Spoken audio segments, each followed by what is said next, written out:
7월 마지막째 주입니다.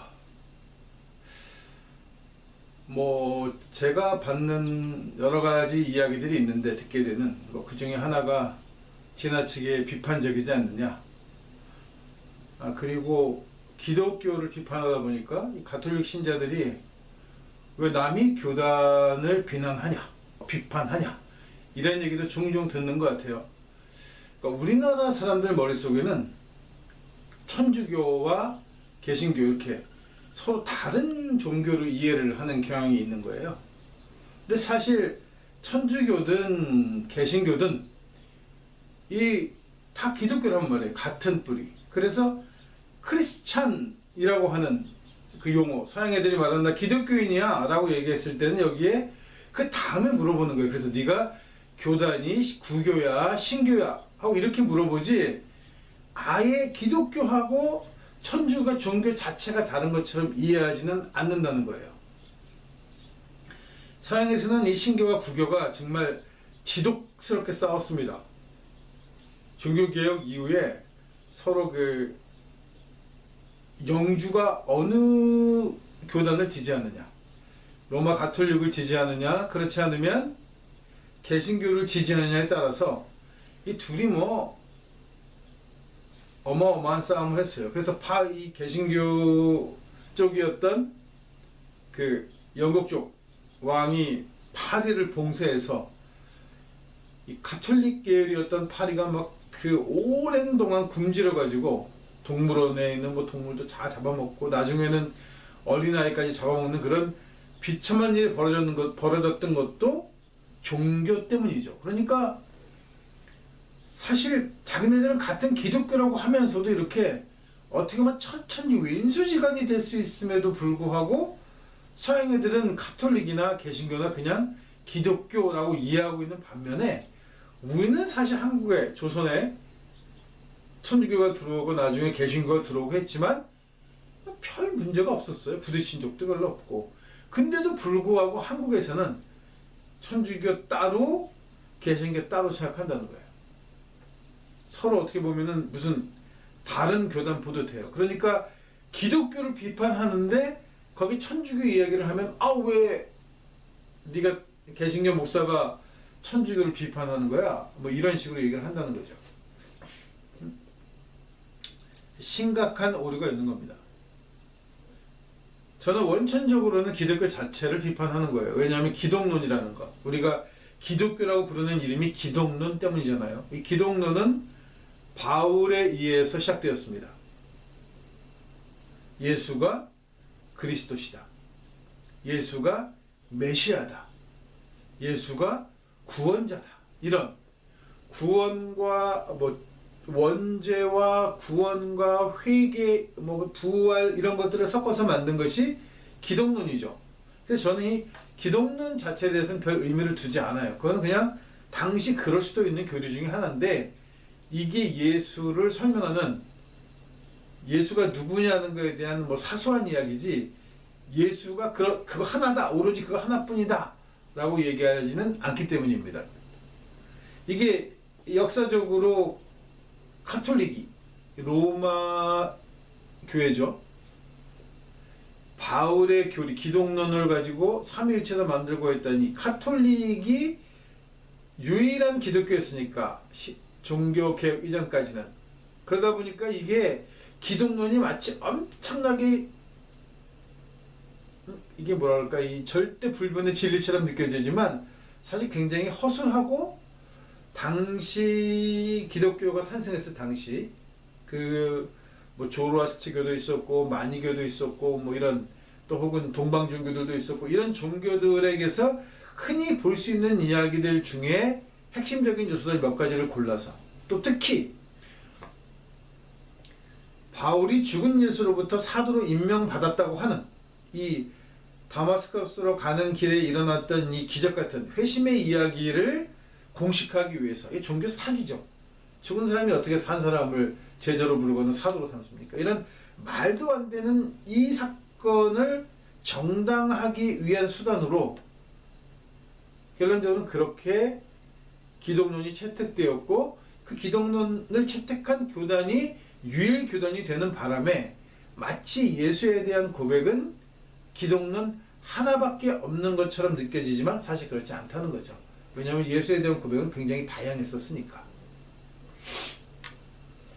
그 다음에 제가 또 하나 비판하는 거는 이 외강점기 때 한국 교회가, 여기서 한국 교회라는 것은 카톨릭 포함입니다. 한국 교회가 매국한 행위에 대해서 신사 참배를 하고 적극적으로 외정권에 뭐 부역하고 이런 것들에 대한 비판을 하는 거예요. 그런데 개신교는 그랬을 것 같은데, 왜냐하면 그런 자료들이 들어있거든요. 개신교 목사들이 뭐 신사 참배를 단체로 가는 장면이라든가, 아니면 대동강에서 그 외 종교의 걔네들도 세례 비슷한 거 하는데 물러가는 행사들이 있는데 거기 가서 전부 이 목사들이 그 의식을 받고 왔다든가 뭐 이런 것들 때문에 개신교가 외 강점기 동안에 매국한 것은 분명히 보이는데 가톨릭은 상대적으로 보이지 않아요. 왜? 얘기를 안 하니까. 이 개신교도 아니고 천주교도 아니고 사이에 낀 게 있는 성공회도 엄청나게 적극적으로 부역을 했음에도 불구하고 매국했죠. 별로 알려지지 않아요. 왜? 단일교단이니까. 이 단일교단의 장점은 뭐냐 하면 윗다가리가 입을 딱 닫고 얘기하지 마 라고 하면 그대로 다 지키시는 거예요. 비밀이 새나가지 않아. 그 비밀을 이야기하면 배신자가 되는 것이고, 배신자가 되면 그 교단에서 밥벌이 못해요. 그러니까 입을 딱 다물고 상명하복하는 거죠. 반면에 개신교는 각자 개인 사업자인 데다가 각 교단마다 서로 경쟁이 붙어서 경쟁적으로 전도를 하는 과정에서 내 교세를 넓히기 위해서 남의 교단을 헐뜯는 일을 뭐 너무 쉽게 했단 말이죠. 그러다 보니까 개신교 비리들은 많이 밝혀져 있어요. 매국 행위들에 대해서. 가톨릭은 안 한 것 같아.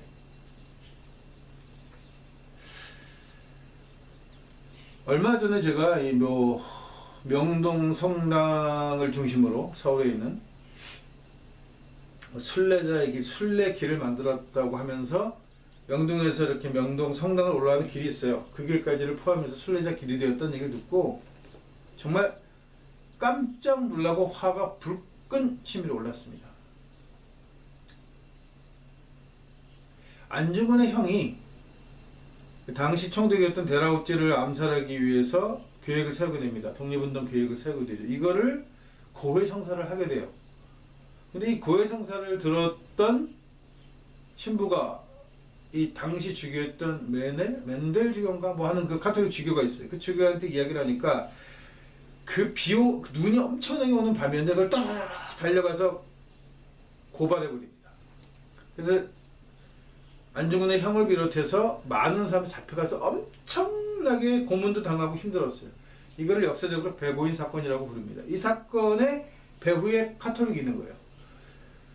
고해성사로 들은 걸 이거를 총독부에다 팔아넘긴 거죠. 정보로.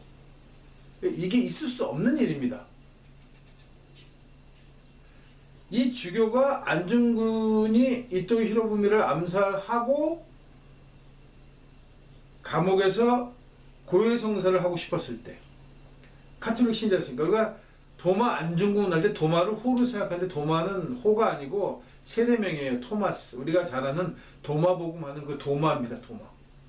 그 도마가 자기가 이 카톨릭 신자니까 죽기 전에 고해성사도 하고 뭐 이렇게 하고 종부성사라고도 하고 하여튼 그런 예식을 하고 싶었던 거예요. 이걸 못하게 합니다. 죽이려는 작자가. 그리고는 형의 그 독립운동도 다 까발리고 고발해버리고 또 3.1 만세운동이 일어났을 때 신학생들이 만세운동에 가담하지 못하도록 적극적으로 방해한 인물이에요. 그런데 제가 왜 명동에서 성당 올라가는 진국의 길을 이야기하냐면 그 곡의 이름이 진국의 길이에요.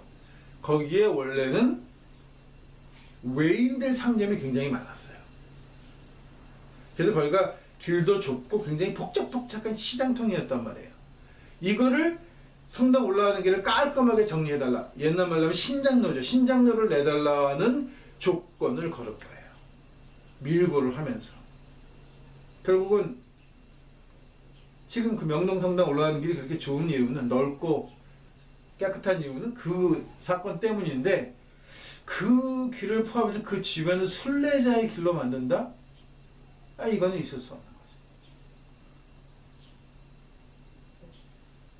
그 다음에 뭐 영화로도 만들고 뭐 아프리카 선교지죠. 뭐 의사였다가 신부가 돼가지고 뭐 그 신부 굉장히 유명한 신부예요. 그 신부가 만든 선교지에서 봉사활동하러 온 여대생을 성추행하려고 했던, 아주 구체적으로 성추행하려 했던 사건이 있었습니다. 주도했던 신부가 하나 있고 당시에 있었던 2명의 또 신부도 있어요. 이 사람들이 그런 사건에 입을 딱 씻은 거죠. 피해자는 주변 신부들한테 부탁을 하고 도움을 청했지만 입을 딱 닫았어요. 왜냐하면 그 주무한 신부가 꽤 유명한 영향력 있는 신부거든요. 우리가 잘 아는, 결국은 한국 카톨릭 교회가 사람들의 머릿속에, 특히 진보 진영의 머릿속에 깊게 자리를 잡은 이유는 정의구현 사제단이라고 하는 사제단이 활동을 했기 때문입니다. 그래서 우리가 정의구현 사제단이라고 하면 카톨릭이 굉장히 보수적이고 정권 지향적이고 뭐 여러 가지 문제점들을 갖고 있지만, 정의구현 사제단만큼은 달라. 그래서 우리 카톨릭은 개신교는 뭐가 달라. 이런 이미지로 쓰였던 그 사제단에 소속된 신부예요. 꽤 유명한 신부입니다. 그리고 한국에 돌아와서 이 사건을 아무데게 입을 싹 닫고 있는 바람에 2년 동안 주임사제로 있으면서 교인들한테 고해성사도 받고 성찬례도 했어요. 죄 지은 손으로, 고백하지 않고 회개하지 않은 손으로. 이게 나중에 문제가 됩니다. 매스컴에서. 그래서 매스컴 문제가 돼가지고 이게 일어나니까 대전에 있는 카톨릭 신학교 뭐 총장인지 학장인지 모르겠어요. 그 사람, 저는 그 글 쓴 걸 직접 읽었는데 말은 그럴듯하게 쓴데 내용은 뭐냐면, 신부는 가서 미안하다고 용서를 받고 싶었는데 피해자가 용서를 받아주지 않았다는 거예요. 그래서 그 용서를 받을 기회를 놓쳤다. 그래서 얼마나 고민하고 힘들었는지 모른다라고 하는, 정말 개소리죠.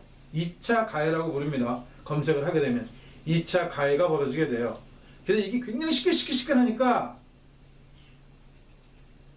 한국 카톨릭 본부에서 뭐라고 얘기하냐면, 이번에 그 시끄러워진 성당 미사 안 하고 며칠간 좀 잠잠히 있어봐. 그러면 매스컴에서 뭐 며칠만 지나고 나면 잠잠해져서 이제 또 뭐 흐지부지 없어질 거니까 좀 그렇게 협조해달라는 카톡을 보내게 됩니다. 메시지를 쭉 보내는 거예요, 교인들한테.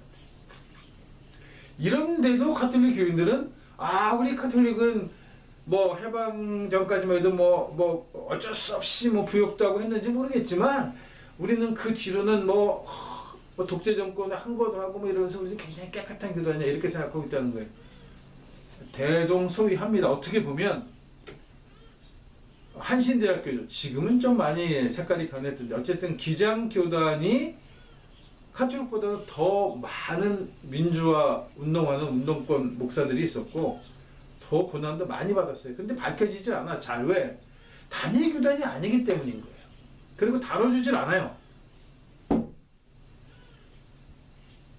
왜 개신교의 의로운 행위들은 다뤄지지 않았을까? 왜 겉으로 드러나지 않았을까? 개신교의 의로운 행위라는 것이 권력에는 도움이 안 되는 행위였으니까 밝혀지지 않은 거예요. 왜? 김장한이 같은 놈들이 언론을 쥐고 있기 때문이죠. 기독교 방송, 뭐 신문 이런 거 다 쥐어쥐고 일체 개신교는 그런 거에 가담하지 않은, 아름아름 사람들이 귀로 들어서 알고 있고 어쩌다가 큰 사건이 하나씩 문익환 목사님같이 큰 사건이 뻥 터지면 알게 되는 거지, 그 전까지 그게 아니면 사람들은 이 개신교는 아무것도 안 하나 봐. 반면에 뭐 정일구현 사제단 봐, 명동 성당에 뭐 시저들 거의 천막도 치고 뭐 보호도 해주고 막 이러면서 이미지를 키운 거죠. 왜? 국가도 그냥 카톨릭 그렇게 이미지를 키웠어요. 왜? 뭐 하나쯤은